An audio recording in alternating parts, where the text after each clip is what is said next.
আসসালামু আলাইকুম। আমি রেহানা আক্তার।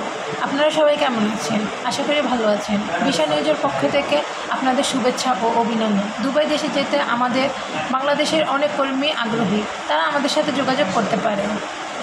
দুবাই দেশে কিছু দক্ষ কর্মী নিয়োগ দিয়েছে। যারা যেতে ইচ্ছুক তারা আমাদের অফিসে যোগাযোগ করুন।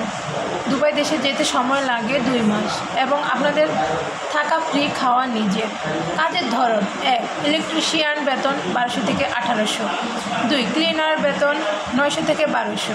3. রেস্টুরেন্ট ক্লিনার 1200 থেকে 1600। 4. কনস্ট্রাকশন হেল্পার, বেতন 1000 থেকে 1400। দুবাই দেশে যেতে আপনার যে ডকুমেন্টসগুলো লাগবে সেগুলো হলো পাসপোর্ট, ছবি, ভোটার আইডি কার্ড এবং মেডিকেল রিপোর্ট নিয়ে আসতে হবে। দুবাই দেশে যেতে হলে প্রথম আপনাদের 50,000 টাকা জমা দিতে হবে এবং 5,000 টাকা ফাইল খরচ দিতে হবে, আর বাদবাকি ভিসা হাতে পেলে পরিশোধ করতে হবে। এবং যাদের পাসপোর্ট রেডি আছে তারা আমাদের সাথে যোগাযোগ করতে পারেন।